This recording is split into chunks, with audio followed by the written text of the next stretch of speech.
Well, hello, students. Welcome to another episode of No Cuts, the show where we make a beat with no cuts. Absolutely no cuts. You get to hear all my flubs, all my mistakes. I'm going to make a beat. We're going to walk through it, and I'm just going to use whatever is stock in Reason. Version 11, that is. I'm currently on version 12, but I do not want to use something that is not available in version 11. I just want to make it easy for everybody.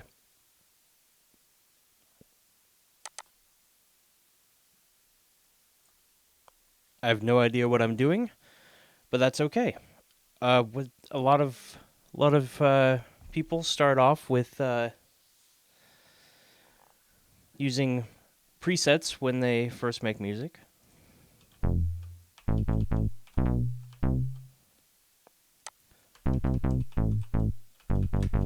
I realize that a lot of you have been using the QWERTY keyboard when it comes to production, especially people using Soundtrap. So this might work too. Let me just try this. Well, that seems to be good. Let me just take a look at what the frequencies are doing.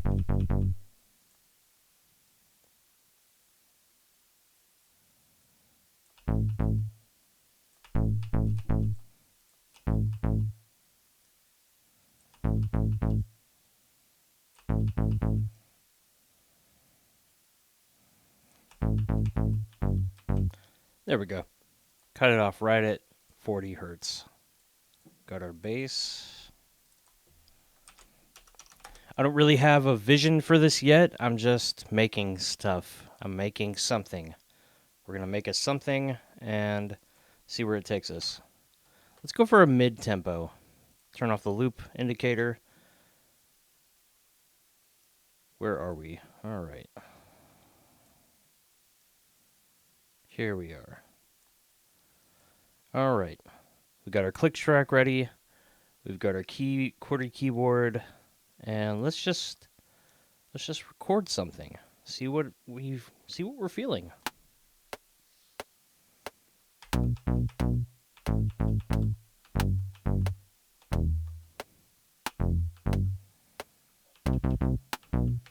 Do I need to lower the octave?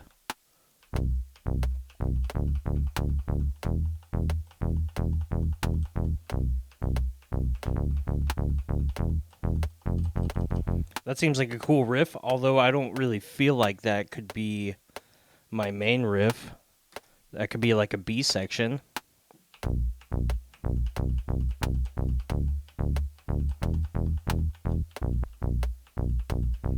Let me start over. Let me zoom in a little bit more. I want to try to get right when the grid line hits. Right when I hit the grid line. Okay. Let me position all of my fingers. Oh. See, when you anticipate it too much, you're going to kind of flub. So as soon as you try to ease your way in, sometimes you're going to have problems. So just try to mentally prepare yourself for this.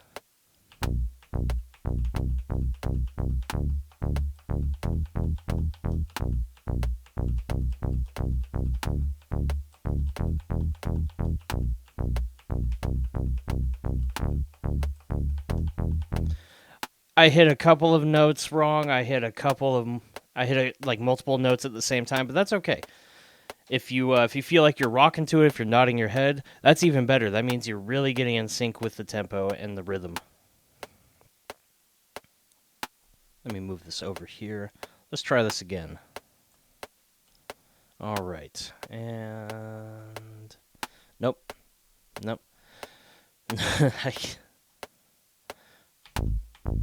Uh-oh.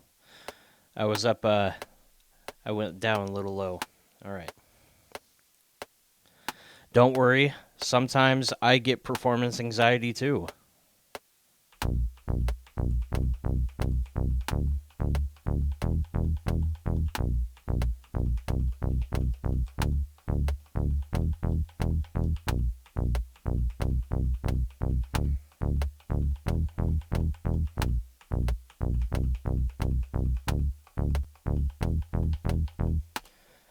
I have reason to believe that bars 2 and 3 of that recording were quite possibly the best. We shall test this theory.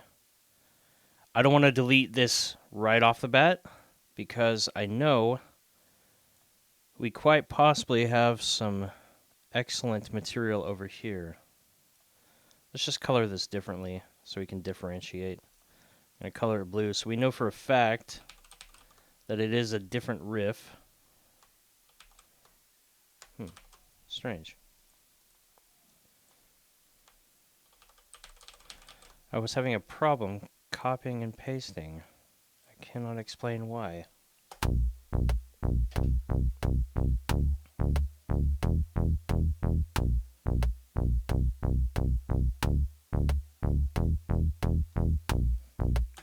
Well, there you go.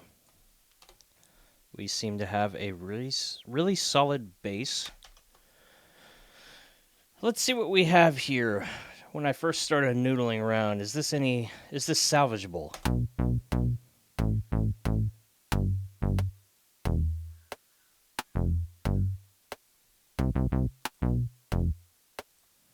I think it is. Okay, I was starting to get an idea for that. Let me see if we can try to kind of have it like play off of each other. Have the different riffs. So we got this. Let me just join the clip. Probably have it be a solid 4 bars. Call it bass underscore B or bass 2 or something similar.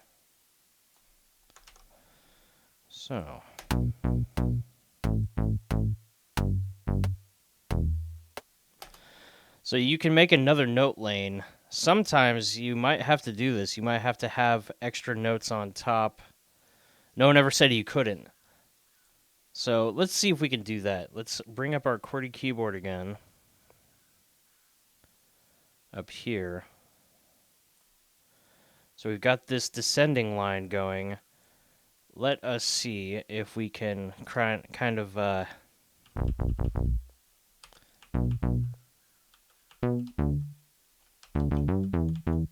we can kind of do like a contrasting riff, you know, like it's kind of like a call and response.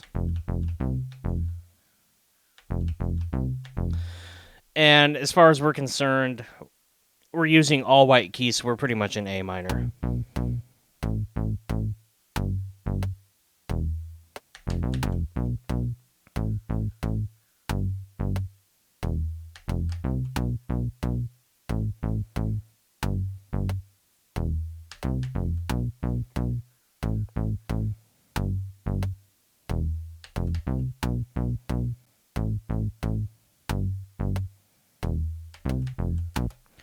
Now this might be a little extreme because I am leaping fifths.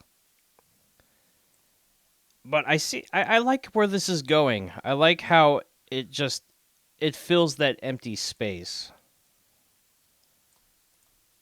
So I'm gonna join these clips.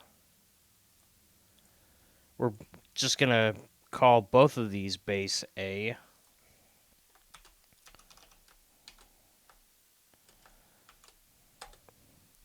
Now, if we wanted to, I think... Right, yeah, we can. We can easily shift the bars and just cut these out, actually. We can just copy-paste them right into the MIDI. Sometimes when you have odd timing, you might have to do the second layer.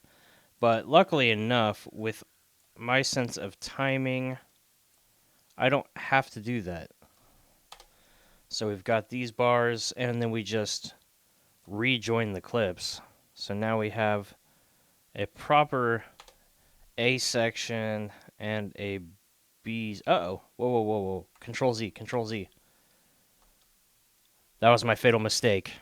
I was at 8th bar. Make sure if you have to switch up your bars, go back to a single bar on the grid.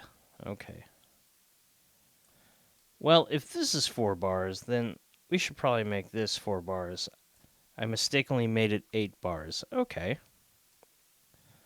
Alright, we've got an A section and a B section. Let's just loop that. I don't know. Do we really need 4 minutes at 90 BPM? Time will tell. I think it's time for maybe some drums or perhaps melody. Let me see what we can do here.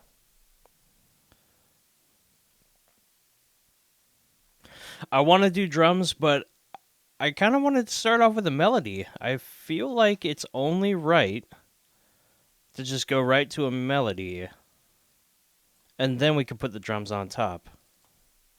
There is no right or wrong when it comes to music production and the hierarchy of what comes first. At the end of the day, really, the only thing that matters is the end result. So not only are you making your music for yourself, but the average Joe listening to this on through ear pods at like a coffee shop, they're not going to know exactly how it was made and what the steps and the processes were. So as long as you feel like you're successful when it comes to making a musical composition, that's really what matters. Do I want plucks or pads? Let's see what we can do with the airdrops.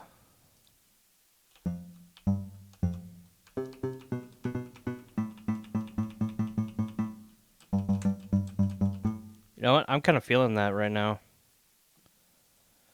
I just got a feeling.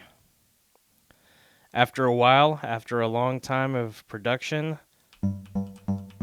you kind of get a feel of what might go together.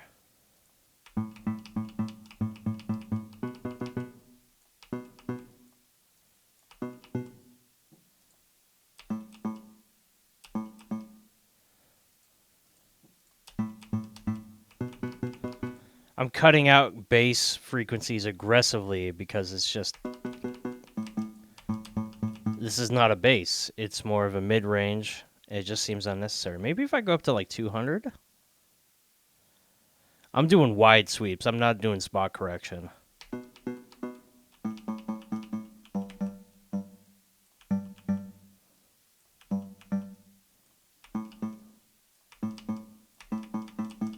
We're going to keep it right at like 180 hertz because if I go into the 200 range, it kind of takes away a little bit of the characteristics.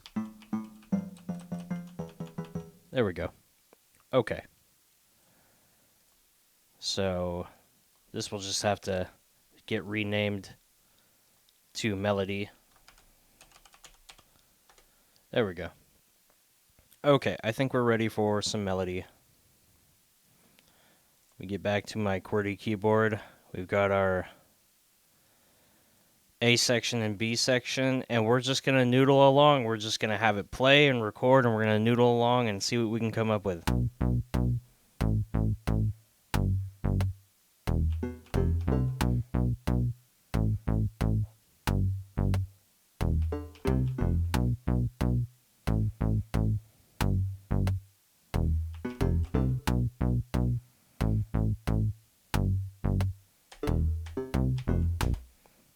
I just instinctively did that. I just ascend, descend, and then I purposely altered the timing of it.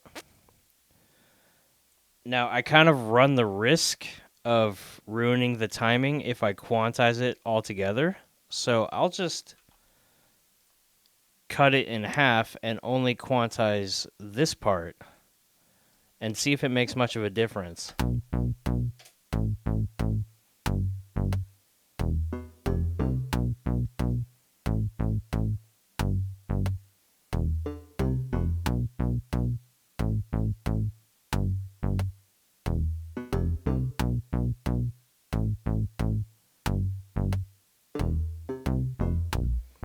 Now, we can try. We can test this theory. If I quantize this, will it ruin it?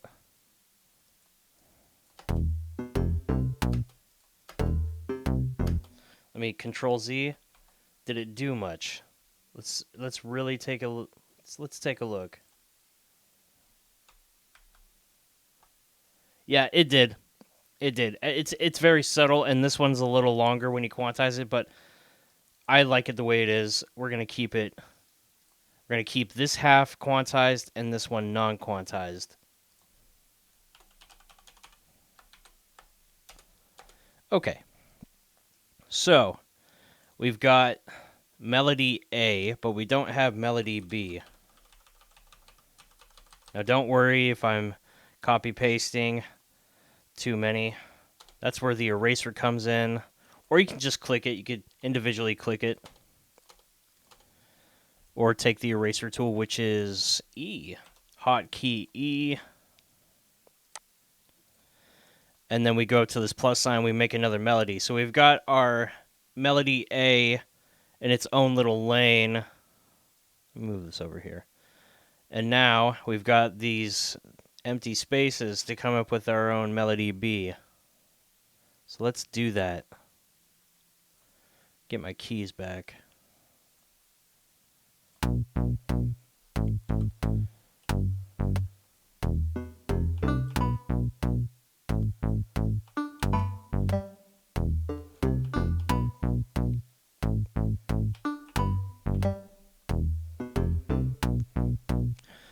Just playing around.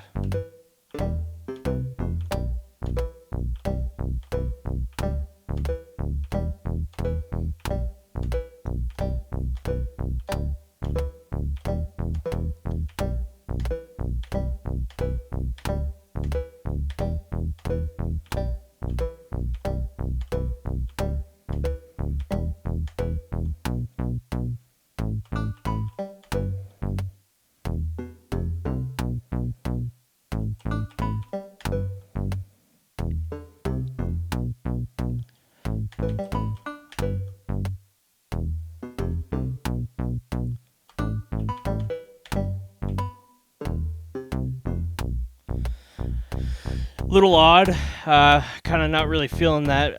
We'll see where it takes us, but I feel like if I could just do like I'm just arpeggiating a chord basically.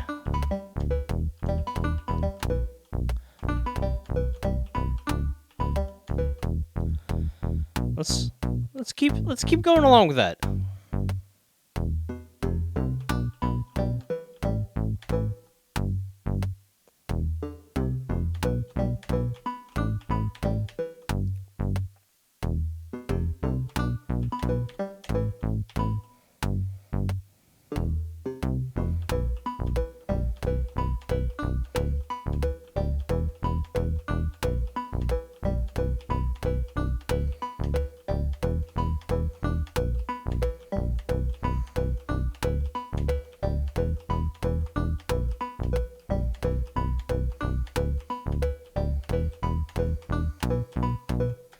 Okay, so instinctively, somehow, I ended up making a Alberti bass pattern, quasi Alberti bass pattern, and then this is kind of reminding me of like when you your car's turn signal. Little odd, but I feel like it works. Huh.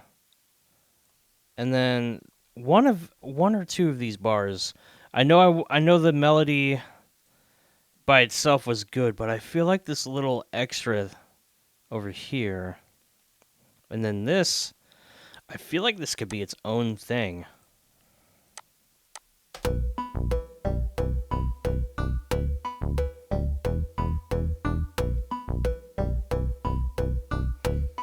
Yeah, I'm really feeling that. Now, what about the intersection turn signal thing? What about this?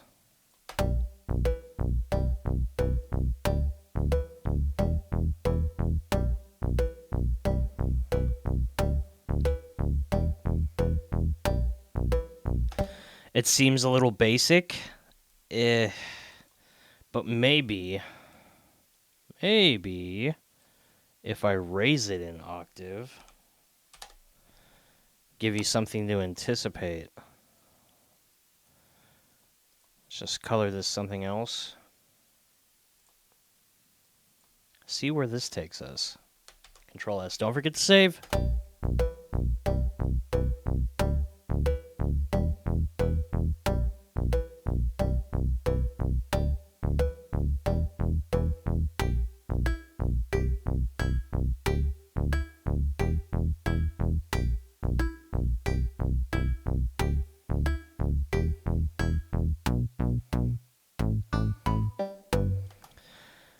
Now, this might get a little... I feel like it's a little slow. So maybe... Why don't we shorten these? And here's another thing. What if I made it lower? I'm just spitballing ideas right here.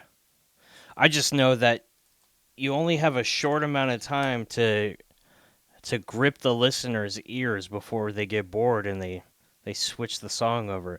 That's, that's one of the reasons why Spotify and, social media algorithms have basically kind of, in a way, either ruined music or made it more efficient by making these songs incredibly short, because people want to get to, the good stuff first. So you gotta find ways to keep the listener listening. So you gotta make these really subtle changes and fast, otherwise they're gonna get bored, because too much repetition, they're just gonna have a problem with it. So this is regular octave. I lowered it an octave. I raised it an octave from, let's see, which one was this? We were at G2. So an octave below middle C, which would be an octave below middle C, so C2. Then I had it at C1, C3 standard tuning, and then C4. So octave stable, turn it down an octave, go up 2 octaves, go up another octave. So here's what we got so far.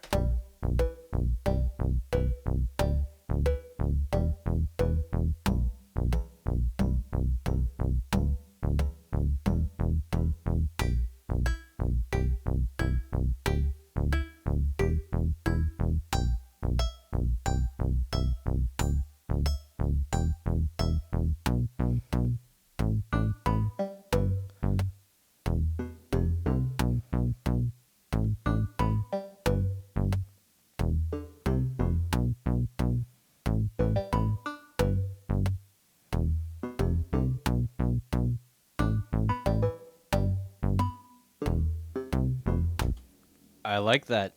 It is a little awkward, I'm not going to lie, but the fact that it is kind of awkward, it just seems to work. All right, now this, I'm not too hot on this one. Because it's a lower octave, it just kind of has like a, I'm just not feeling it.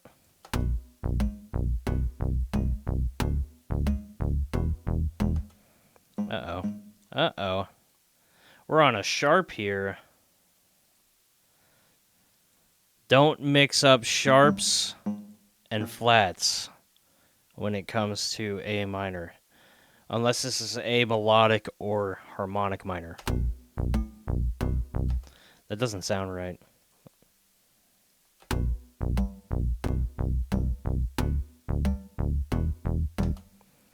Okay, so let's see. We G to B. We lowered it by like a third. So this is, I like this. This is acceptable to me. All right, so this is obviously melody B.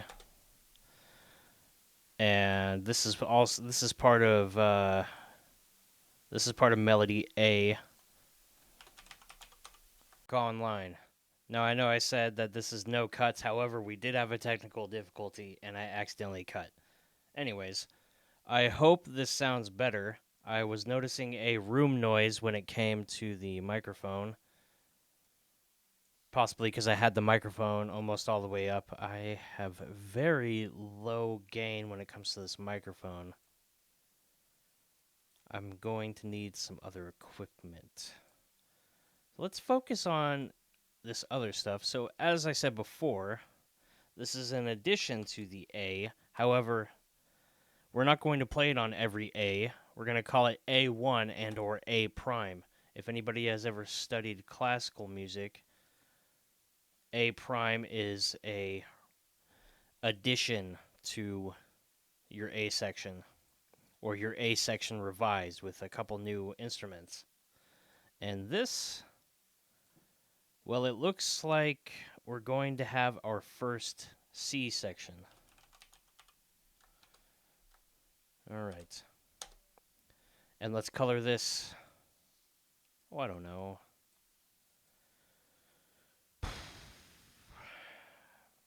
Graphite. Okay. Now I'm going to control drag.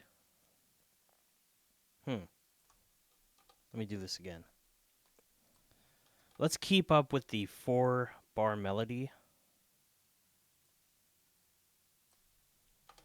So we've got some pretty good synthesizer melodies right now. Melody A, melody B, melody A prime with the addition, and melody C. Now you're probably wondering, oh well, there's a bass with there's a B section, but there's no C or third section. Some of you might want symmetry, and that's kind of off-putting that I'm not matching it up. So in order to kind of quash any people who any students who have a, how do I say this, completion anxiety, we shall not have any completion anxiety today. I will not have that in my classroom. I like to get things finished too. You know what? 4 minutes and 16 seconds. There we go. It repeats exactly 3 times. Yeah, verse, chorus, verse. Oh, sorry, let me.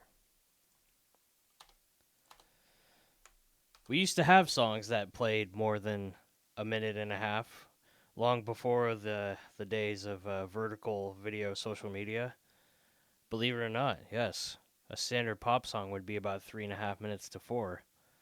So don't worry if your song is longer than 4 minutes. It's not a crime against music. It's just that in the recent decade, we have seemingly only wanted to make music less than 2 minutes long. That's A-okay. This is 90 BPM. It's kind of sort of a rap song, I guess. Maybe. We'll have to see where this takes us. All right. Let's make a third section. Where were we with our bass?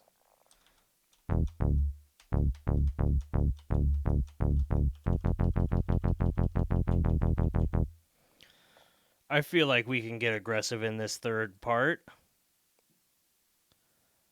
I'm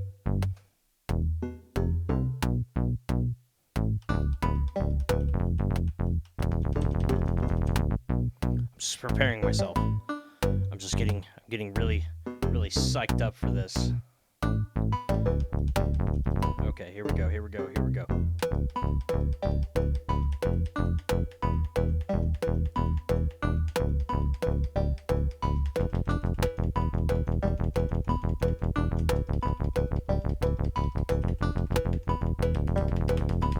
I messed that up. I really messed that one up. However, it can be salvaged. I went a little I feel like I was trying to go heavy metal when it wasn't needed, but it's okay. I know for a fact this and probably this, I think it got the job done. It's matching the aggressiveness. Okay. We're going to have to really get in here and try to try to see what's going on here.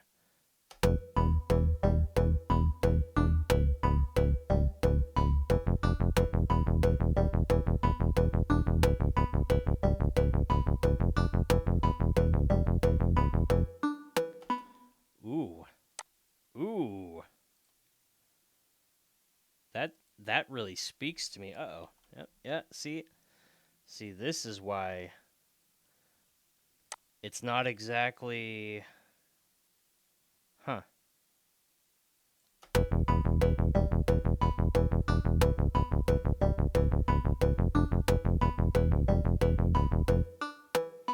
What about over here? What's going on here?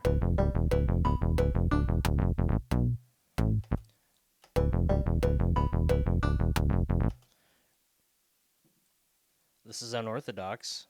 It's about 6 measures. I think we can make it work. Huh.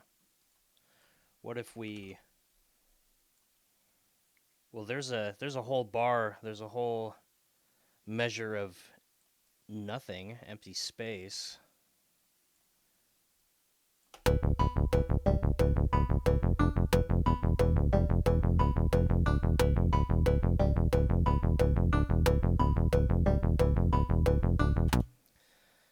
It sounds pretty cool, but I mean, it gets kind of boring. So, we don't need this. The timing's kind of off.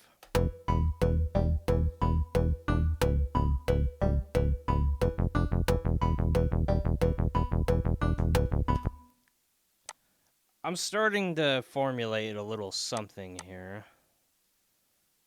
So, bear with me. Bear with me ever so slightly. Yeah, I think like if it starts off slow and then it gets crazy, that would be that'd be a really cool kind of interlude or maybe a bridge.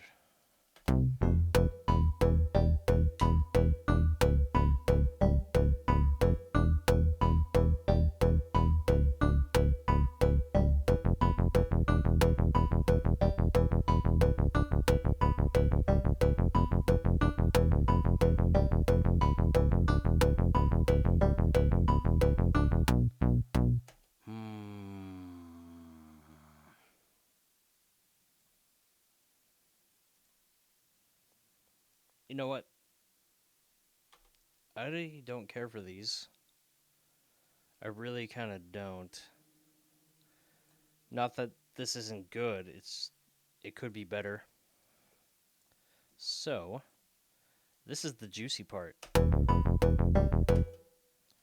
So, of course, this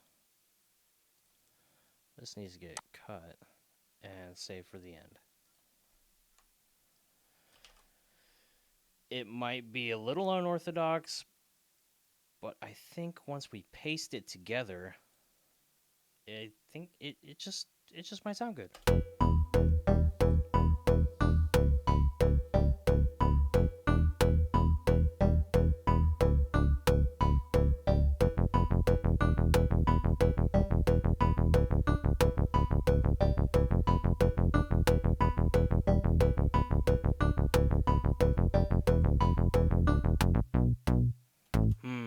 Now you know what? How would we just repeat this? What is going on here? Okay. All right. I know you're probably thinking this is taking too long. It's okay. Beethoven didn't release his first symphony till he was 38, and he worked on that for like, I don't know, probably 20 years.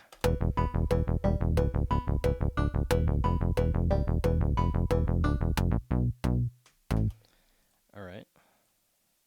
What if I control shift made this faster?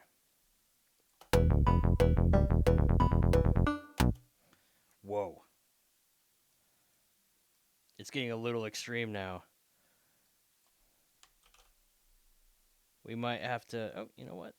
Let's just do this. Whoa. There we go. All right, we've got our bridge, and all it took was 1, 2, 3, 4, 5, 6, 7, 8. All it took was us cutting and cobbling together 8 different MIDI pieces, and now we're just gonna join it. There we go. And now it fits right there. Ah, very nice, very nice. So now we're gonna call this bass C. That was fun. That took a while to make. Let's color this dark blue. It's kind of unorthodox. It gets kind of crazy, but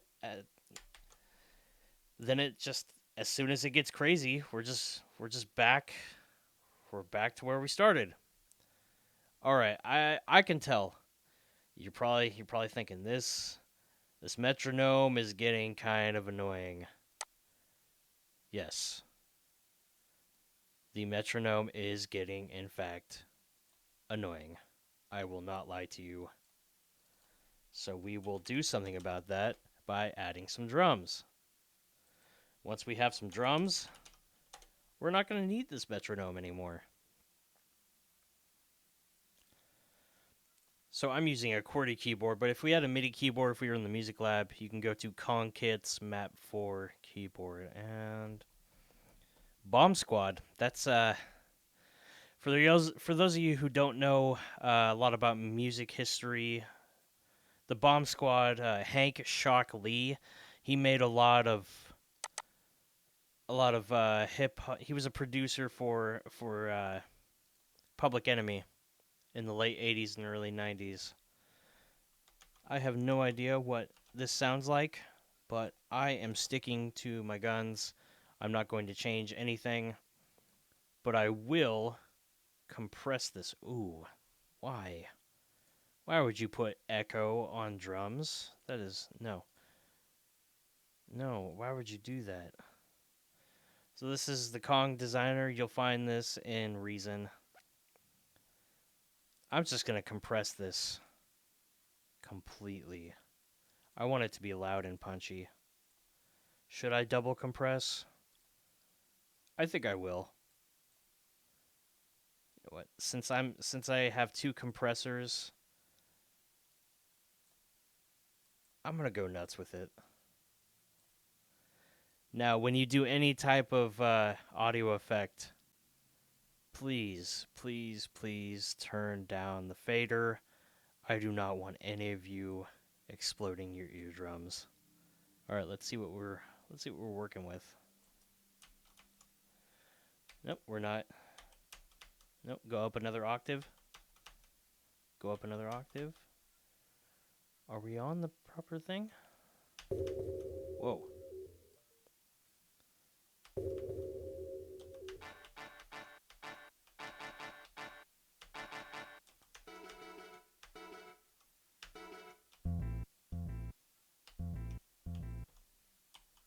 Huh.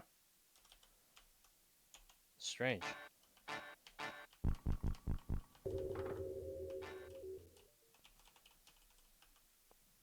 I'm hoping for a more traditional.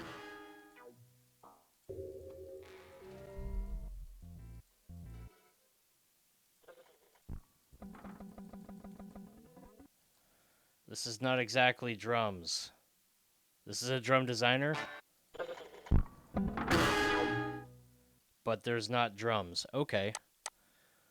Never mind. Let's go for this. Might help to test out the drum sounds before you actually. Okay then, that sounds like traditional drums. I don't know what was going on with that other one.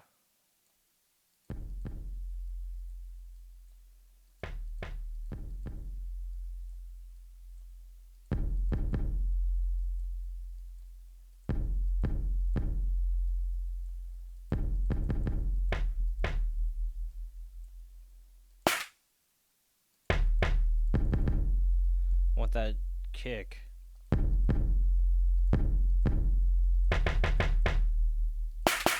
That is.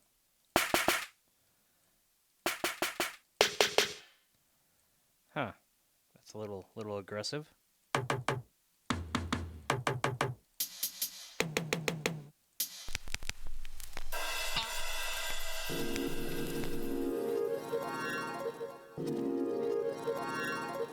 Strange. A reversed harp. Okay.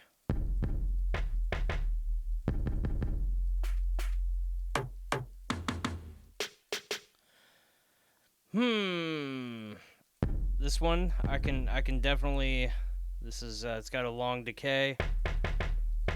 This one's a standard. Just it hits. Just bam bam bam. This one's a little snappy, a little aggressive. Kind of. If you turn it up too much, it might hurt your ears. All right. Well, before we do anything, you know what time it is. It's time to roll off anything below 20 hertz. Because it hurts when there's too much bass. That was a terrible audio pun. I hope you understood it. Hertz and kilohertz. I explained the joke, but the end result is the same. All right, we've got our drums. It's time to do some drumming.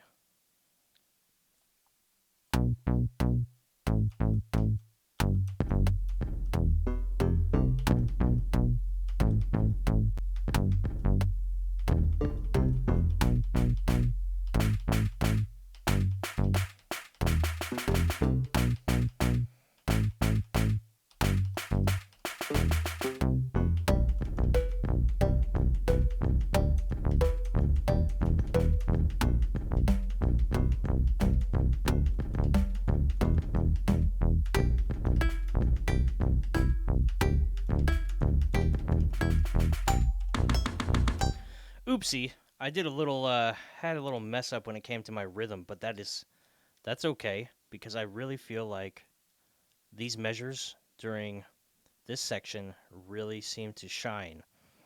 Now, you might have noticed that the snare wasn't popping through the mix as well. That's a-okay. We might have to duplicate it and have it be its own separate track, but for now, we'll see what we can do about this.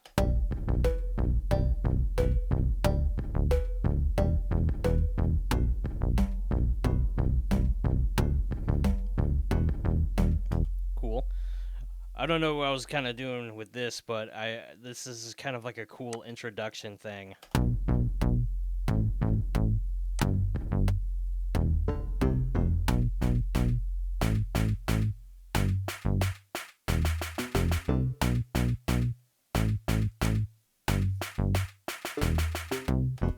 Now that's kind of cool. I like that. Be a good way to lead us in. So since we've got all these different sections, but we never did an introduction now, did we? So this could be very very nice to try out. So we got kick drum, kick, control drag, snare. Let me just color this something different so we don't get confused. Turquoise. So we've all heard introductions when it comes to pop music. It's really nothing to it, basically. It's just usually like a single instrument, perhaps. So let's just make this easy. For an introduction, all we're going to do is just clone the bass. We're going to go to my window, and I'm just going to make it halftime. Scale tempo, half, and then just cut it in half.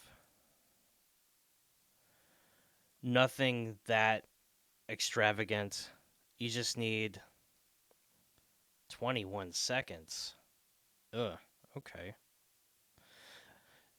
By pop music standards, that's a little long, so maybe 10 seconds? But I do like this though. I do like the second time it comes around, so we're just gonna keep it like that. We're just going to call this intro. See, I'm still stuck in the dichotomy of the whole social media TikTokification of music. So by my standards, I'm like, oh man, 20 seconds, that's too long of an intro. When in reality, there are, you know, in the classical world, they would call it an overture. So an overture could be anywhere from like 10 to 20 minutes. So I'm kind of like splitting hairs here. I'm like, oh man, that's too long. It's like, no, stop it. Stop thinking in that mind frame. You've been scrolling on social media for far too long, and now you think that more than 10 seconds is too long. It's okay if an introduction takes a minute. It's totally fine. There are no rules in the world of music. Excuse me while I have a sip of my coffee. All right, here we go. This is pretty cool. I like this. I unfortunately do not think that this drum loop will go nice with this B section. We don't know that for sure. But let me split this up. Go back to my window. F8 tool window. Extract notes to lanes and explode. It seems we have an extra lane for some reason. Not sure why. Huh, we played the tom. And we're going to separate these. Snare and the kick. They have to be separated. If they're not, then there's going to be a problem with the sound in general. Because I think we noticed a little bit of that snare getting lost in the mix.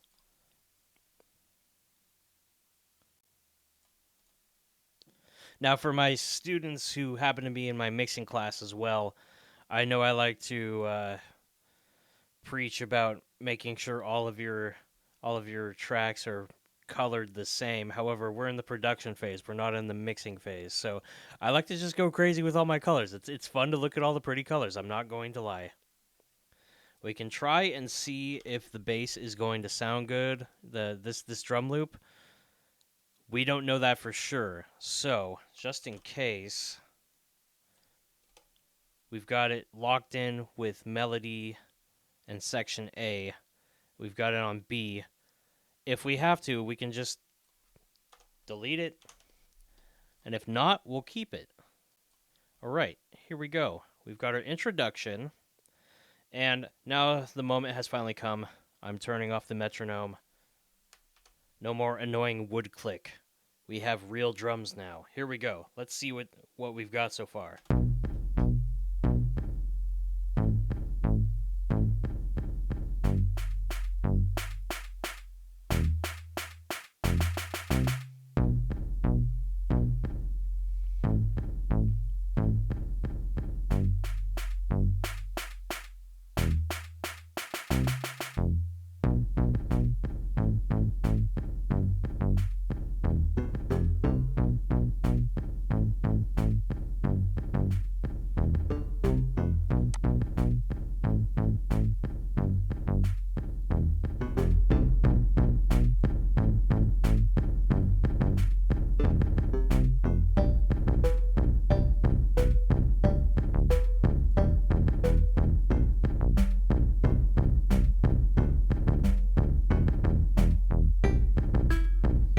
Well, what do you know?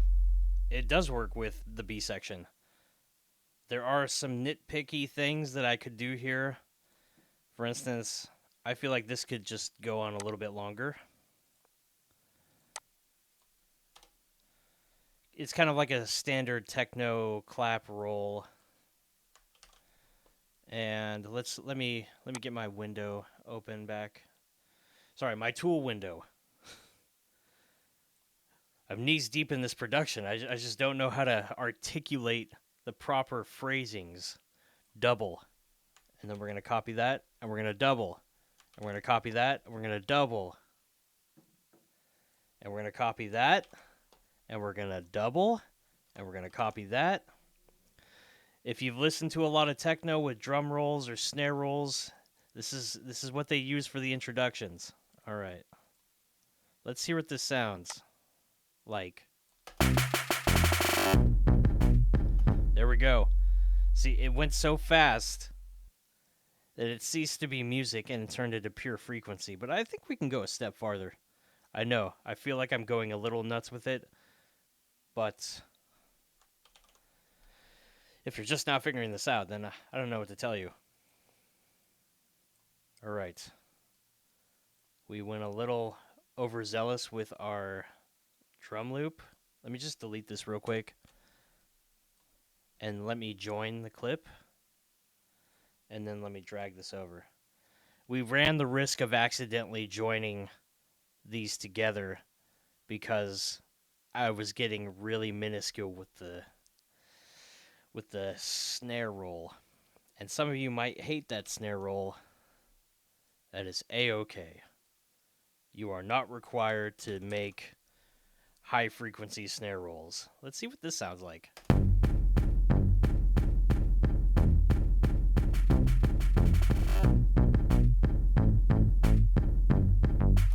I can hear what's going on right now. The kick drum, the frequencies are conflicting with the snare. It's like an 808. It's got such a massive cutoff. Sorry, what's the phrase I want to use? It's got such a massive decay that it is just cutting into everything. Let me see what can I do here? What can I do? Let me turn this down. And if we have no decay, it's going to sound like popcorn. Yeah. I might as well just go with my lips with that amount of decay, which is almost zero. And if we have too much decay, it's just going to sound like... Yeah, imagine that playing 45 times every 2 seconds. So we just got to turn this down a little bit. I can still hear it, so just... We don't want 808, but we don't want popcorn pop. We need to find something in the middle. See, that's too much. We cut off way too much. That's acceptable. Where are we at? Minus 34 decay offset. We got a little bit of that bass. So, why don't we split the difference? How about...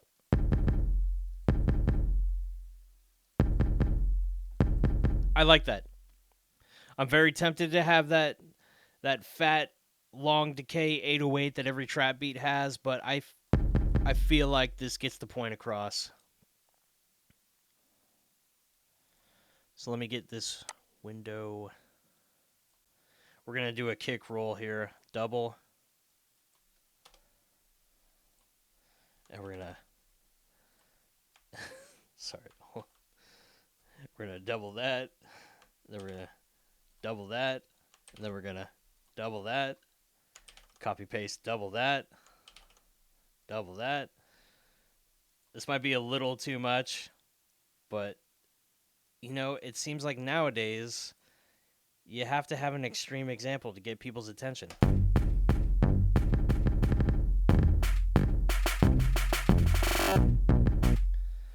Call me crazy, but instead of having it all lumped together, having it spread out like that, I kind of want to roll with that. And then, of course, we could always do a refrain of the introduction. Like, let's see.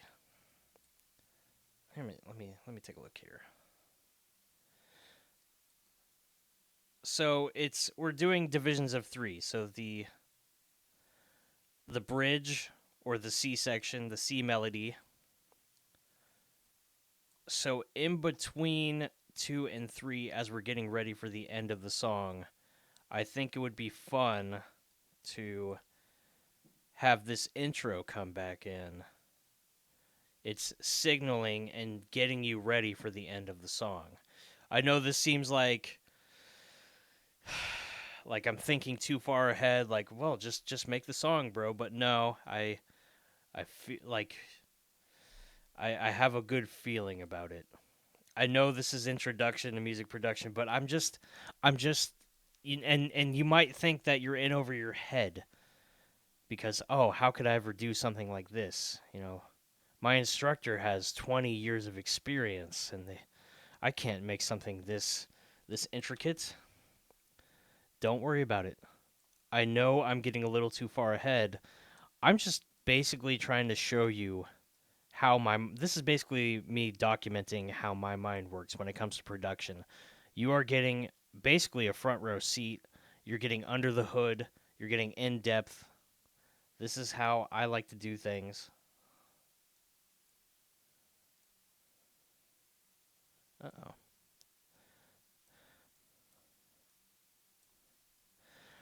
I'm sure some of you are really inspired by different producers like Skrillex or Diplo. Like you wouldn't get anything different from them.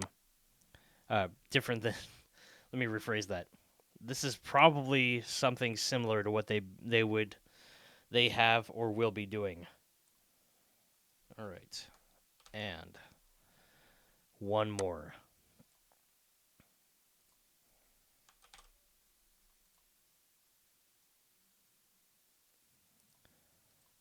Oh man, huh? Okay, we have gone beyond the 128 bar grid. I've gone so extreme with my drum parts that now I'm just gonna have to unsnap from grid. There we go. And no one will be any the wiser. Now, some of my students who are just getting started in their journey of music, this might seem a little confusing. That is a-okay. But I know for a fact that when you're farther along in your music journey, you're going to really appreciate this in-depth tutorial. I just have a feeling that you'll be coming back to this later on. All right. Now again, I have to delete that note to rejoin the clip because I don't want these to get merged. Whoa. Control Z is your friend. Or Command, whatever, if you're on if you're on a Windows. All right. We got some crazy kooky intros going on, and we're going to do a refrain of the intro. Oh. Please, by all means, if you feel like you have to pause and watch this in small chunks, I am all for it.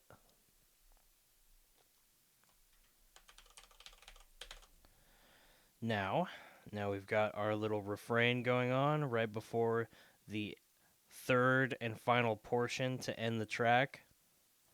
So now we can just shave off this drum part. And if you want, you can cut out the kick for some reason. It's the tiny things. As long as you keep the rhythm, that's really what matters. All right. Let's see what this sounds like in the bass. Sorry, the bridge. The third section, sometimes a contrasting third section is called a bridge.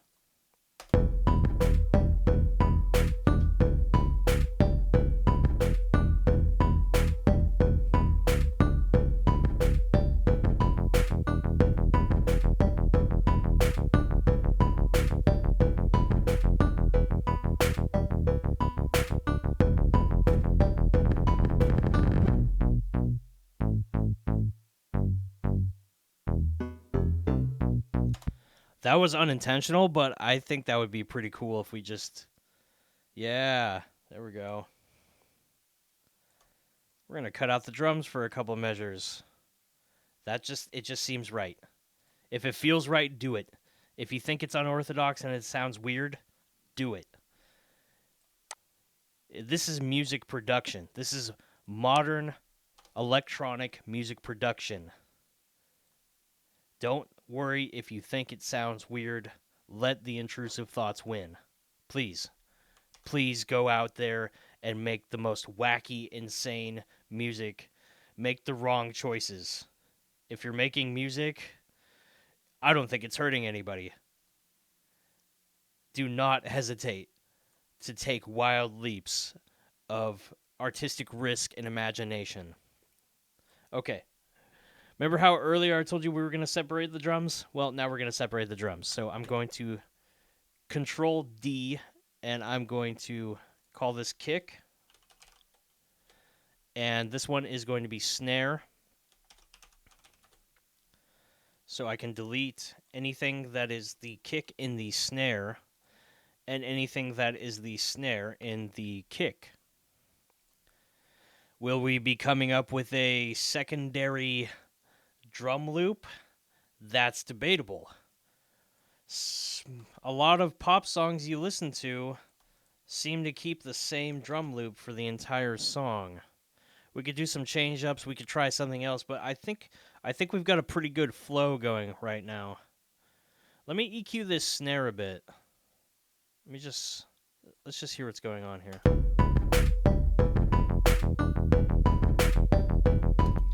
We are clipping somewhere. Let me just turn down this a little bit of everything. That snare is a little aggressive. Let me turn off this second. Whoa.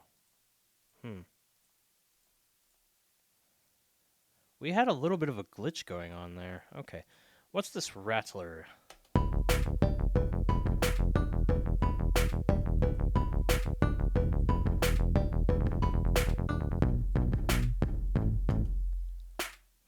Uh-oh.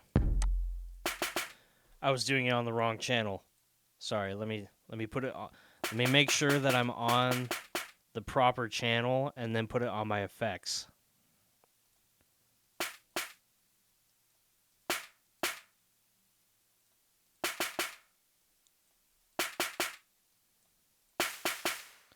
Ooh, no. Not too much, not too little. Okay, we've retuned the drum. We've separated it from the kick, and let me just EQ it a little bit.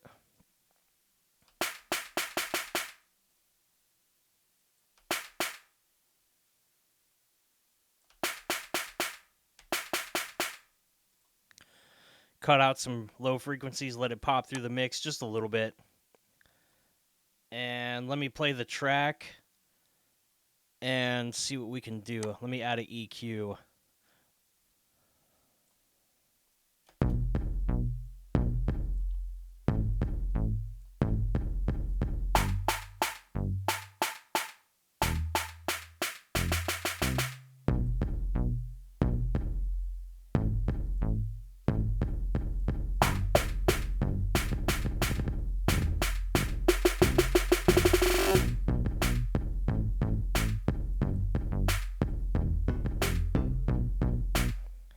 All right, well, I could clearly hear from my EQing and my separation, it's already too loud. So let me just turn this down a little bit. I'm doing a little bit of subtractive EQing. So I cut off the low end. I'm cutting off a little bit of the mid-range. And now, let me sweeten it up with a little bit of additive EQ.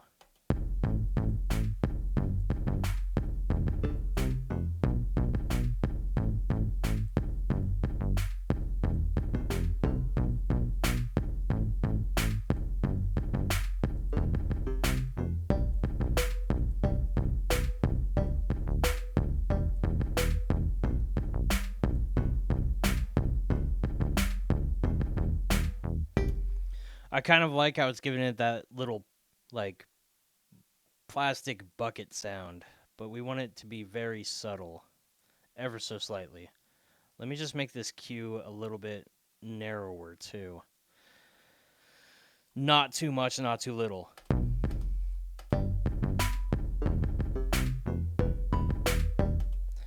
And let me see. Let me shave off a little bit of top end, too.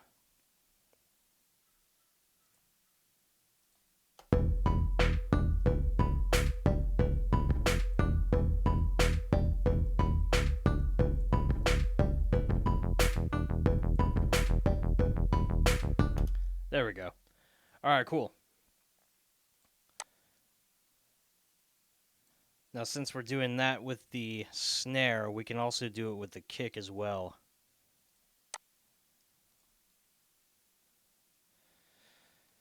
Let's get aggressive with the kick. I don't want this to interfere with vocals. When it comes to vocals, vocals are usually in the 1 to 5 kilohertz range. Let's get really aggressive with this kick. Let's make it only so it's bassy and kicky.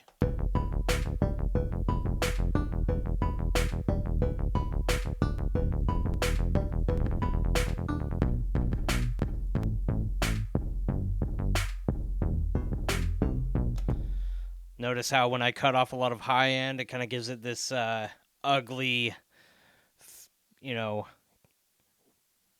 knocking on a door far away sound. You'll thank me later. This will help you with your vocals. This way we won't have to worry as much about vocals competing. All right, now let's give it some bassiness.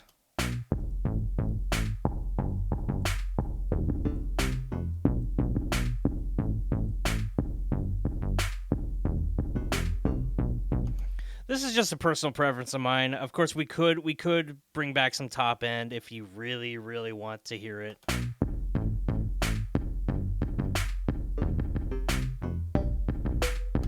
You know what? Well, I'll compromise. I'll go back to 3K. I was just saying, if we have a lot of tracks, you're gonna have to get aggressive with your cutting and boosting. But this is more acceptable. Ever so slightly. Just ever so slightly. We're just giving it a little bit of nice bassy boost here. Where are we at? 70? Let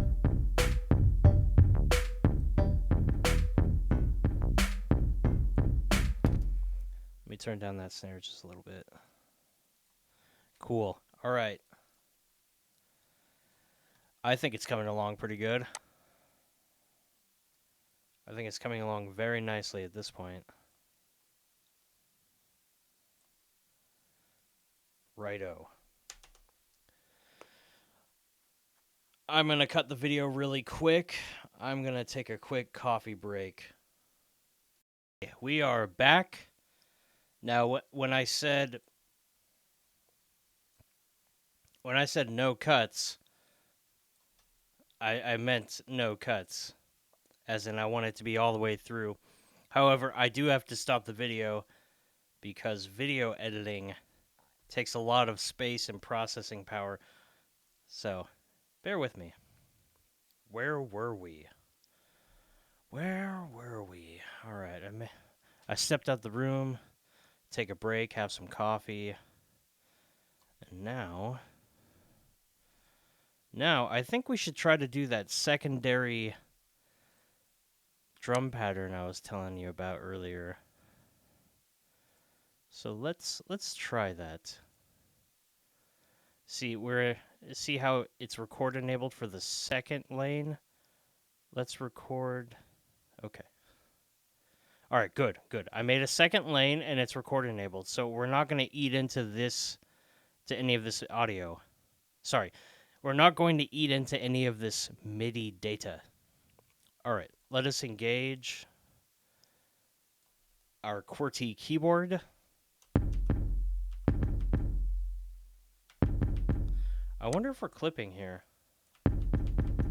Oh, see, right, we are just right above clipping. All right, we don't have to worry about any of that.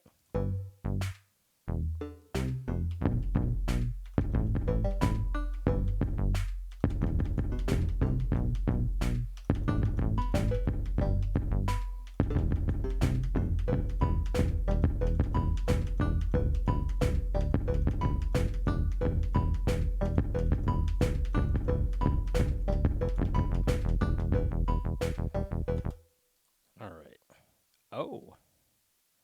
Well now.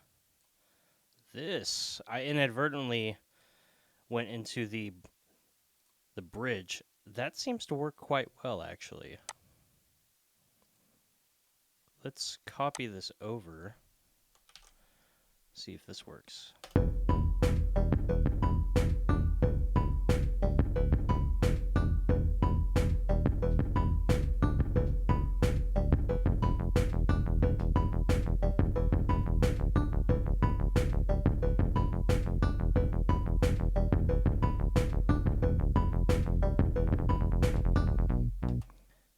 I don't want it to conflict with that crazy bass, so I'm just gonna cut it off right here and add absolute nothing, just empty space. So I can call this kick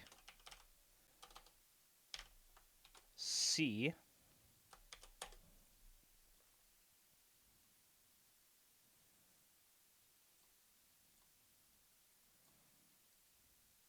And oh, well now, that is interesting. Now it seems that we're going to have to do some rearranging. Now that we have this refrain, I'm going to copy and join these together. And now we're going to have kick C1. So we're going to have kick C prime. Color it something different. Peach. That should do it. And then you know what I think? Did we do the kick roll off here? Uh-huh. Okay. Yeah, you know what? Let's start with the beginning again. Let us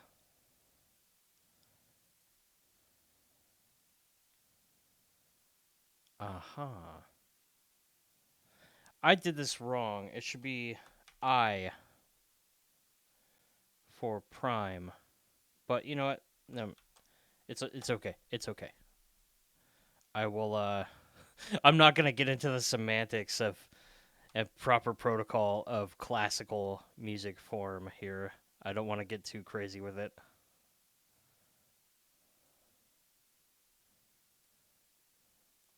So we're gonna have C double prime here.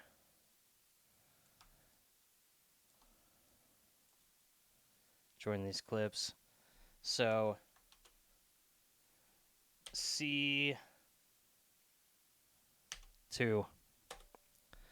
Normally it'd be double prime and there'd be like two I's, but it's okay. It's okay. This is modern music production, and we're not classical. We're not doing a classical music production. So if this is the bridge, the third section, the C section. This is the third section, but slightly altered. So that would be the prime, and then the double prime.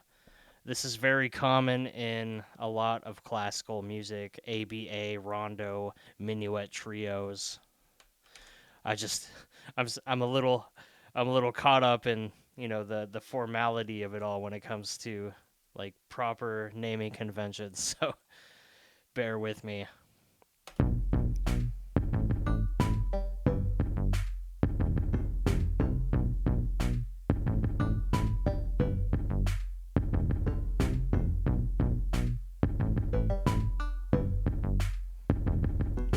Tell you what, you know what? How about we just copy this over? This might just be good enough.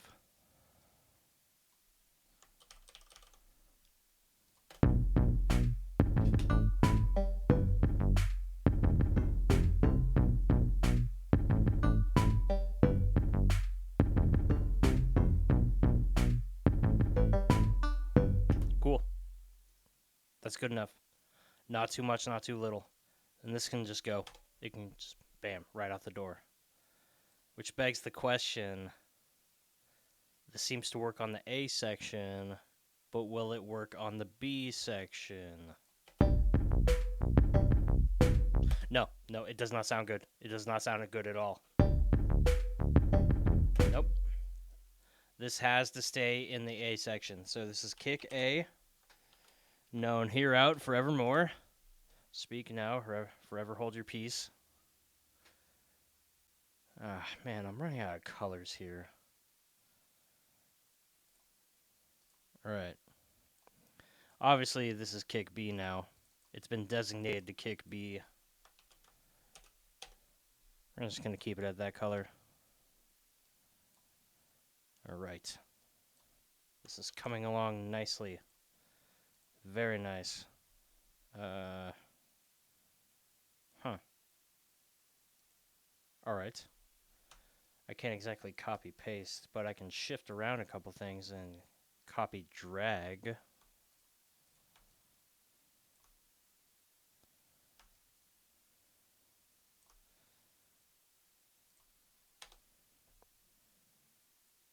And let me see.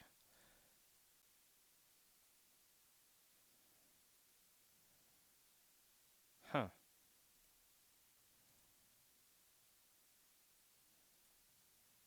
Yeah. Yeah, that makes sense. Don't worry. Even I get confused when it comes to, whoa, wait a minute. Just for this one section. This one section with the A. Yeah. Yeah, let's switch it up. Okay. That could be fun.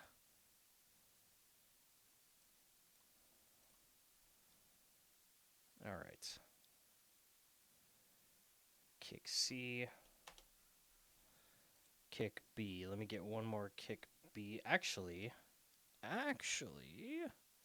since this is going to be off kilter with kick A, with bass A, how about let me try something here. What if I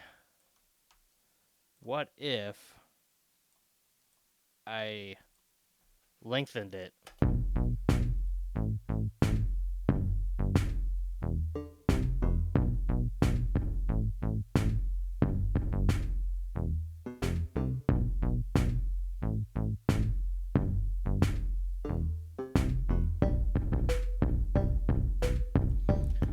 I'm not sure if that worked.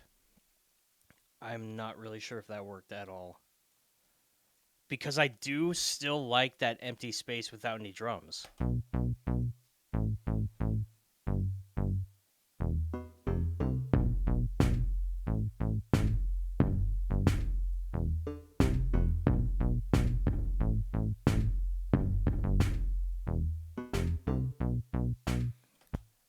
Okay.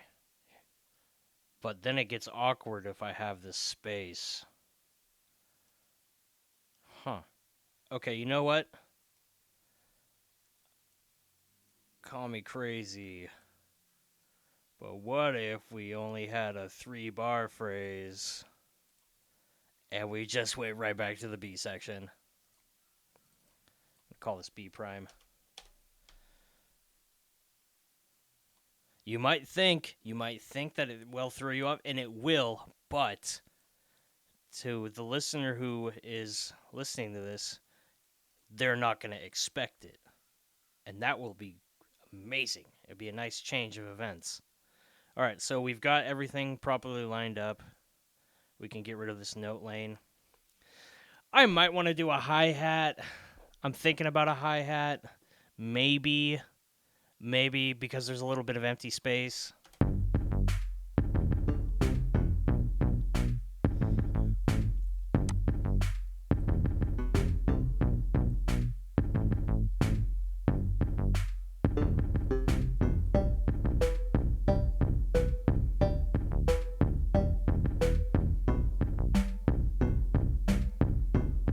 Yeah, you know what? Let's do some hi-hats. And you might be thinking right now, as of this very moment, the track sounds a little empty. That may be. But in general, we have the very basic skeletal structure, and once you put in vocals, I don't think anybody will be complaining. I don't know if I want to put vocals on this now. Maybe. Or maybe one of my students would like to put some vocals on here. Oh, I got a genius idea. Since we shaved off one single melody, one single measure, how about we make this halftime? Which would mean that this is now snare prime. This would be kick C prime, C triple prime, bass C prime, and melody C prime. For anybody who's ever done classical composition, I'm sure you're thanking me tremendously. And let's just color it. I don't know. Yeah, there you go. All right, we've got the very bare basic skeletal structure of the song. This is not exactly a verse chorus verse pop song, but I think we're doing pretty good. So now it's time for some hi-hats. So I'm going to duplicate the snare and call this hi-hat. And we could just delete all of this and find ourselves a hi-hat on this snare. This is not the copy. There is only one original snare. Now we've got our hi-hat. Let's find a hi-hat.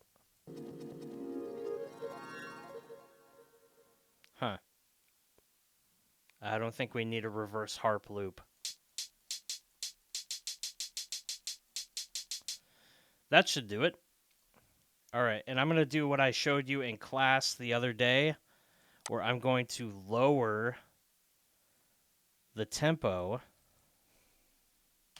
to 60. Whatever tempo you're at, lower it by 30 to record, quantize, and then reset it back to your original tempo. It will do you wonders for your production. I do this all the time. Okay, introduction, I don't think we need anything.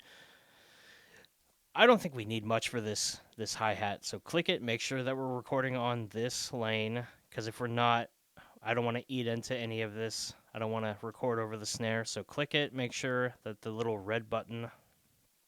All right, here we go. We don't need much. We just need something to spice up our production. All right, here we go.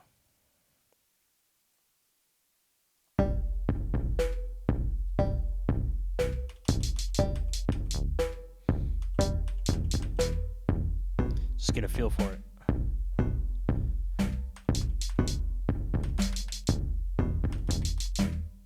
I'm not exactly going for trap drums, but I'm just trying to fill the pocket and see. I want to see where this takes me. See what it needs. What does it need? What does it want? What is required? Feel it. Hear it. Feel it.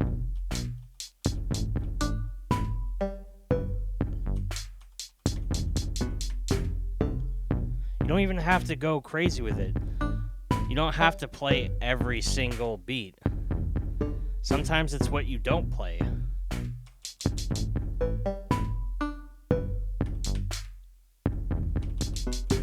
Going a little experimentational with the triplets.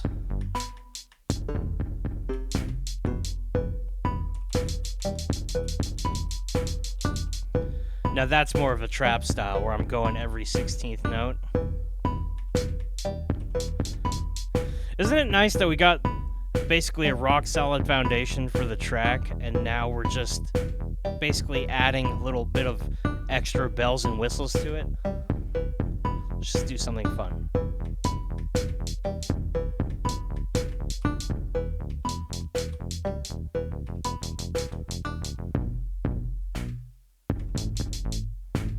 That's good. That's I really don't think we can do much with this.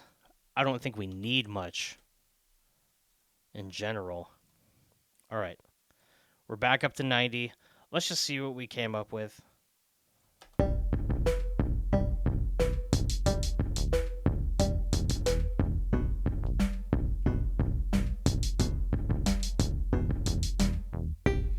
There you go. Just it's like we're adding spice. Like we've got like a nice steak and we're just putting like some fresh ground pepper on it.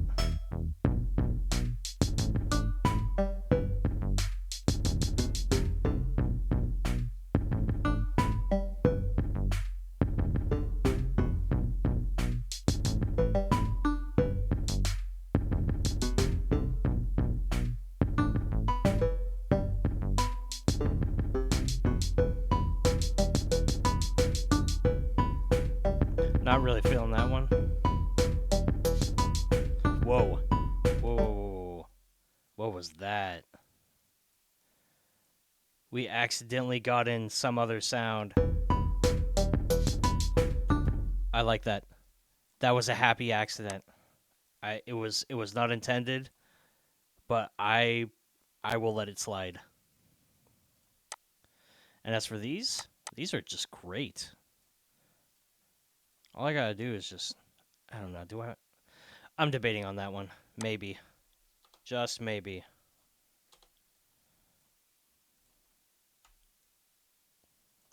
See where this, oh, what are we doing here? Let me color this, I don't know, red. I don't usually color hi-hats red. But there's a first time for everything now, isn't there? Control, right click, set loop, and select start playback.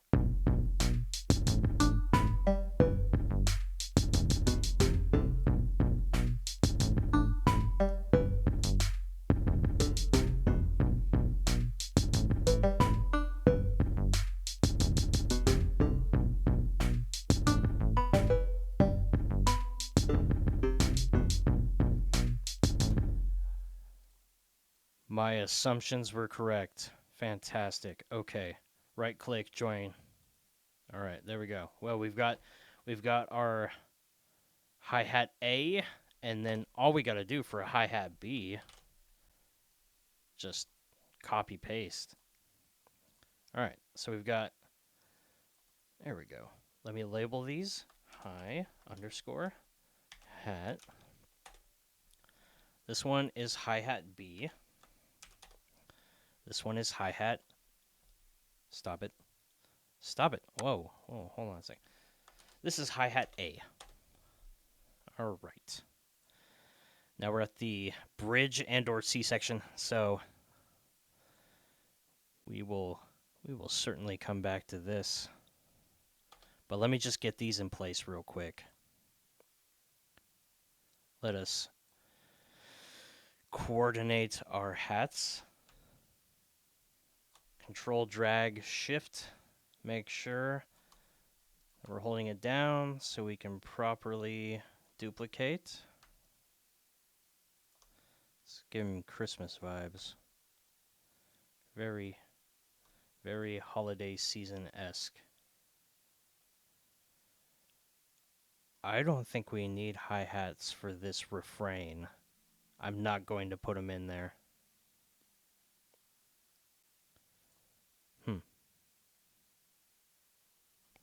While we're at it, let me just copy over this bass.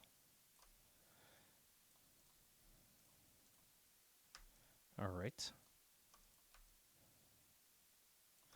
Now, since there's no hi-hat, I don't know if the vocalist or the rapper or the singer, they want to say some cool stuff in the middle before they get back to the regularly scheduled beat. Well, there you go. And C, I'm not sure if we're going to need that.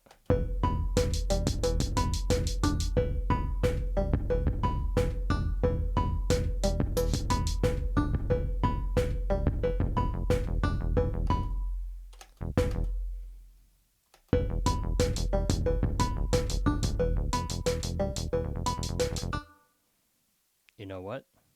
This could probably go in the intro.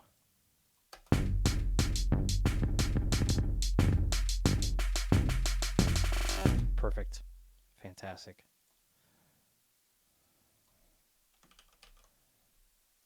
Uh-oh. What do we got here? Well, it ate into this section. We'll just slide it over. See if that works.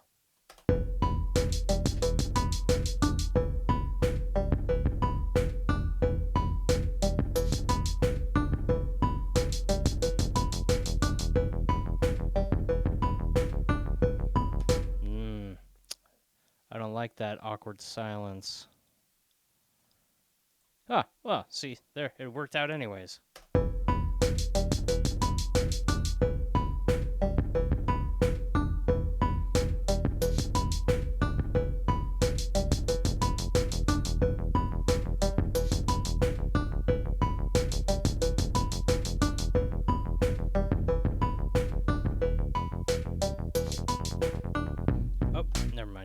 Sorry. It is interfering with that crazy bass, so let me just shift it over here. And then I'll click here, make a piece of nothing, and then, oh, let me just make sure it sounds good.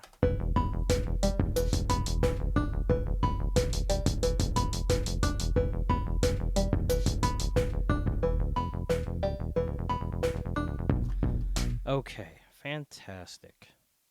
We'll join this, and this will be hi-hat C. Hi-hat C. I am running out of colors. Moss green. Ugh.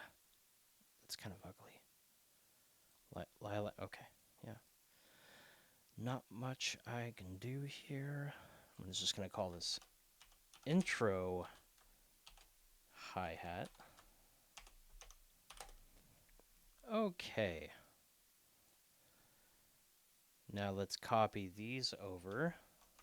Whoa, stop it. And then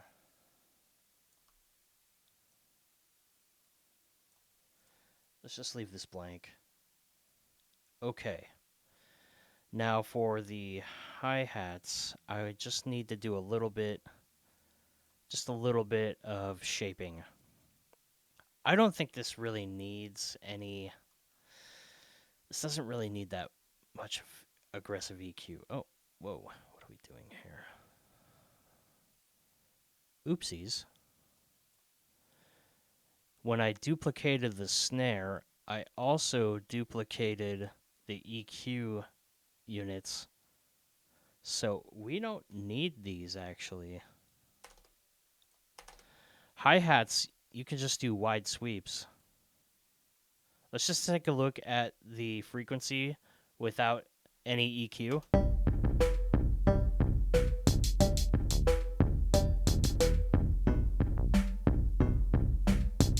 See, we were EQing things that didn't even exist.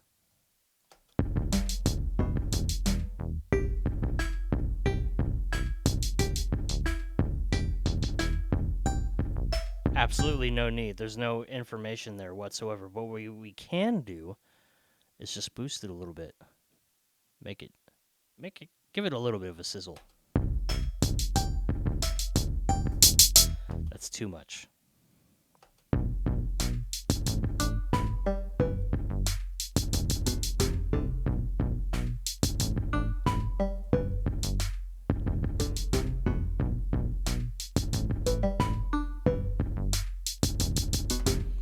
Very subtle, but we're giving it a little bit of presence. All right. I'm sure there's a lot more we could do. There's a lot more we could do. For instance, I'm thinking one of these bars, we could layer the bass if we wanted to. We could have, a secondary bass. Or with this melody, we can double it and have it centered left and right. Because right now, there's absolutely zero panning whatsoever. So it's kind of limiting the stereo field on this. And, okay, all right, we already EQ'd it, but it's kind of getting lost in the mix, and we can make it fit in the mix if we just turn it up, but I don't want to turn that up. It's going to just, no, it won't sound good. Oh, let me turn down the hi-hat because we're clipping now.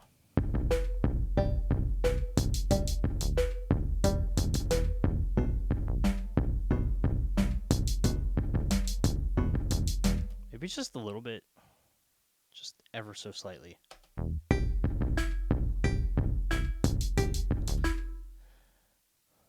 All right. Maybe that snare can go down a little bit too.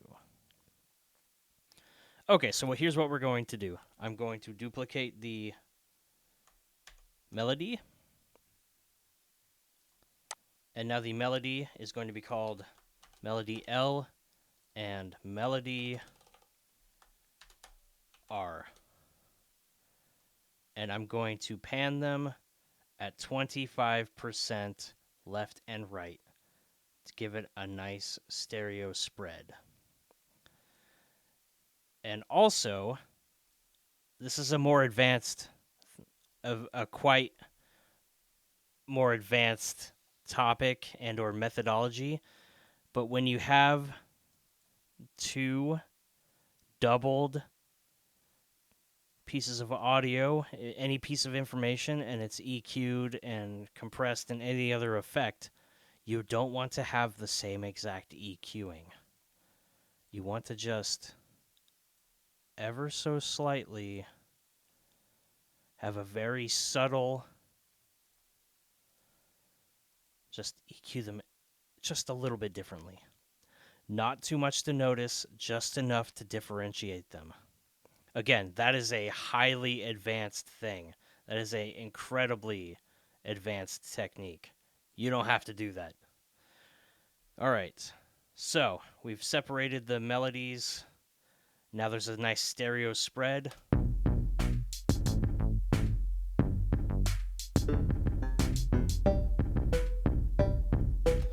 Notice how it's a little bit clearer? It's popping through, and I really didn't have to add much in terms of volume. All right. We could do a lot more stuff if we wanted to. The world is your oyster, and there are no rules in music production. Let me just collapse these. Let me see what we can do here. We've already added a hi-hat. We've got a ending. I'm not sure if the ending sounds good. Let's try to stick that landing.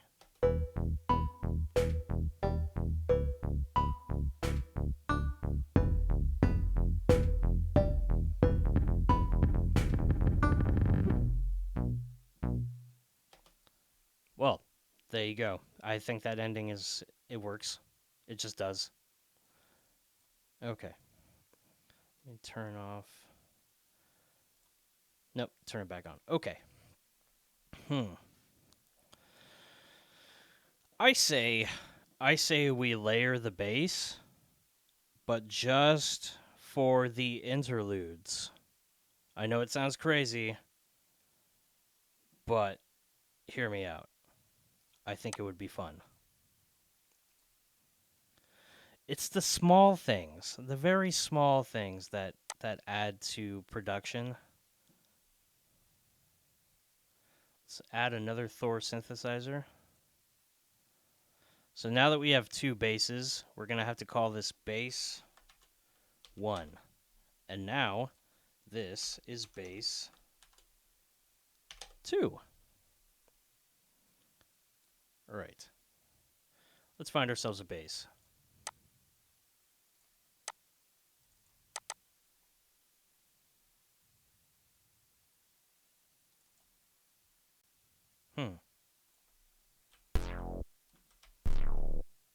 No. Ugly. No. Hip square bass?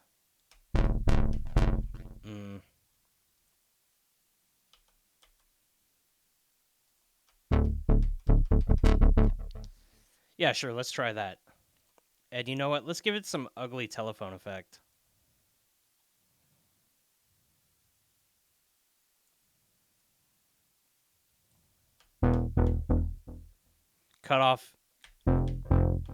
Cut it off right before 1 kilohertz.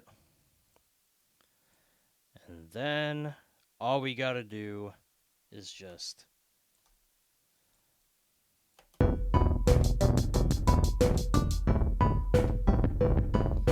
that sounds ugly. Let's move it up an octave to D2.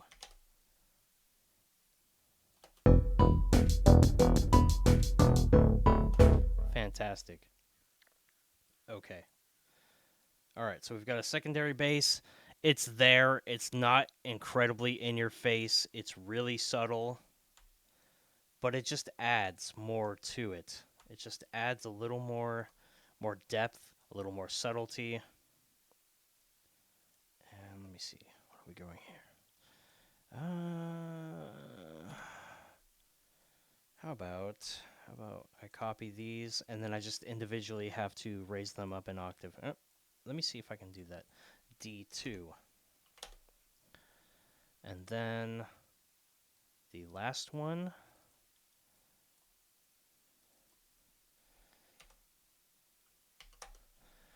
All right. Now we can do a lot of other stuff. We could do so many other things, but right now I think it's good as is. And once we get some vocals on here, if we want to get vocals, which I feel like it's prime for vocals right now. But if we want vocals on this, this is really going to add to the depth of the track. Because sometimes you'll be making a song and you'll feel like something's missing, so you keep adding and adding and adding and adding. And then you put vocals on and you realize you have zero space for the vocals. Well, spoiler alert, the thing that you were missing was in fact the vocals. So once you add the vocals, you'll that feeling of something being missing from the production will no longer be there because your vocals will fill that void. All right. I think we have sufficiently produced a song from start to finish. It needs vocals. That's all I can say. I can do a lot of other crazy things. I can just add a little sprinkling here and there. I could go crazy with the hats. I could just produce this to death. But I don't think I need to. A large part of production is knowing when to step back. Oh, you know what? Let me just color this. Just so we know it's the refrain. So, we've got a pretty solid track right now. All we need to do is lay down some vocals. What the song is about, I have no idea, but we're going to figure it out together. So, here is the song in full. Fantastic. Great job, everybody. We did it. We produced music. All right, here we go. I'm going to play the track, and afterwards I'll do some commentary, and then the video will be over. Enjoy.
Let me try that again. Let me replay that. I don't know if that's a good ending.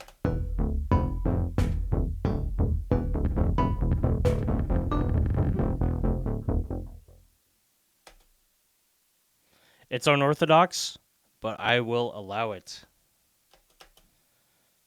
All right. 4 minutes and 40 seconds. I know this is a little bit long as a hip hop, rap, pop song. I would imagine that this is kind of like a posse track, maybe. You got like 3 or 4 rappers or singers all kind of saying cool stuff on this track. 4 or 5 minutes long for a posse track is not that bad. Okay, well, there we go. This is a little bit more in depth than a standard pop song, but I think I did a pretty good job. Of course, I am already thinking about what we were gonna do for another version. I mean, look, we're in only version 1.0, but for right now, as is a singular version, a single iteration, all in one sitting. For our first version, this is pretty impressive. Like, if I wanted to go really crazy with it, I'd probably export this hi-hat to audio and maybe have like it reverse. Let me do that right now before we go. Remember what I said about having things just come in randomly, just ever so slightly, just to add a little bit of anticipation, just to add a little bit of excitement to the track. So we're just gonna reverse it. Hi-hat, rev, reversed hi-hat.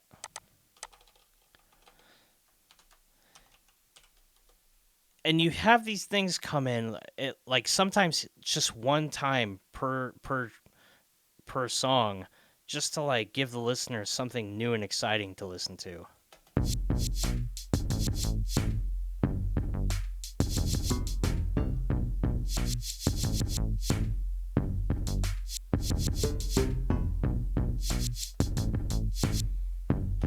I mean, if we wanted, we could just delete this hi-hat right now.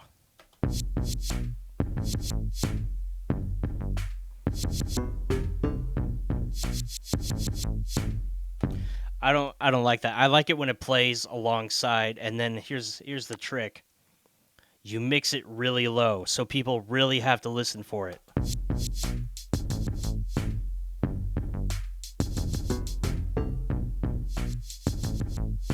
Notice how it's barely there. Or you could be not as subtle. Just a little bit. See? It's the small things that really add to a production. All right, well there we go. Solid foundation, and I think it's ready for vocals. What the song's about, who can really say? But maybe one of you, my fellow students, one of you could come up with a subject material, and then we could record it. But for now, I think we're good. This is coming along nicely. Well, that about does it.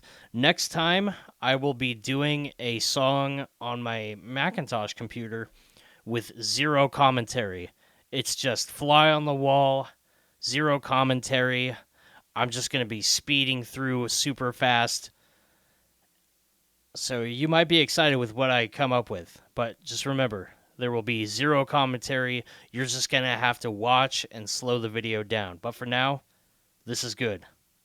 We made something substantial here. And if somebody could come up with lyrics and sing or rap to it, that'd be even better. All right, that's about it. Go forth and make Music.